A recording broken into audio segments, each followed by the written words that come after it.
ધોરણ 9 ગુજરાતી પ્રથમ ભાષા પ્રશ્ન બેંક 2024 માંથી તારીખ 8/8/2024 ના રોજ જે પરીક્ષા લેવાની છે એની અંદર જે કયા કયા પ્રકરણ છે, પ્રકરણ 4, 5, પછી વ્યાકરણ કયું છે એ પણ આપેલું છે.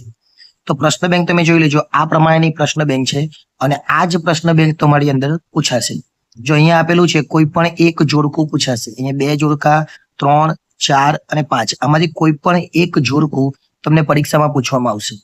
ત્યાર પછી નીચે આપેલી ખાલી જગ્યામાંથી કોઈ પણ 2 ખાલી જગ્યા, તમે અહીંયા 5 જોઈ અને બીજી 5 છે એટલે 10 માંથી કોઈ પણ 2. ત્યાર પછી કોઈ પણ એક વાક્યમાં જો કોઈ પણ 4, અહીંયા જે આપેલા છે 10 એમાં 10 માંથી કોઈ પણ 4. અને ત્યાર પછી વિભાગ બી, વિભાગ બી ની અંદર 2-3 વાક્યમાં જવાબ કોઈ પણ 2 પૂછાશે. એ તમે પ્રશ્ન જોઈ શકો છો, એમાંથી કેટલા કોઈ પણ 2 10 માંથી પૂછાશે. સવિસ્તાર જવાબ આપો કોઈ એક પ્રશ્ન, આમાંથી કોઈ પણ એક પૂછાશે 5 માંથી. હવે વિભાગ સી ની વાત કરીએ તો વિભાગ સી એટલે તમને ખબર છે એ પ્રમાણે વ્યાકરણ છે.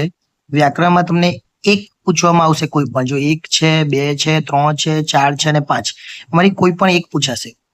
સર્વનામમાં પણ કોઈ પણ એક પૂછાશે, એમાં પણ 5 આપેલા છે. ત્યાર પછી ડી ની વાત કરીએ તો કોઈ એક તમને આ કાવ્યની નીચેના પ્રશ્નો પૂછાશે. આ કાવ્ય છે એની નીચેના પ્રશ્નો છે એવું કોઈ પણ એક. અહીંયા 2 કાવ્ય આપેલા છે એના પ્રશ્નો છે અને ત્રીજું કાવ્ય છે પછી એના પ્રશ્નો છે. ત્યાર પછી ચોથું કાવ્ય છે એના પ્રશ્નો છે. એમ ટોટલ 4 કાવ્ય છે, એના પ્રશ્નોમાંથી કોઈ પણ એક કાવ્ય પૂછાશે. આટલા નિબંધ આપેલા છે, આ 5 નિબંધ, આ 5 નિબંધમાંથી કોઈ પણ એક નિબંધ પૂછાશે. આ પ્રશ્ન બેંક હતી. સોલ્યુશન સાંજે મળશે. આભાર.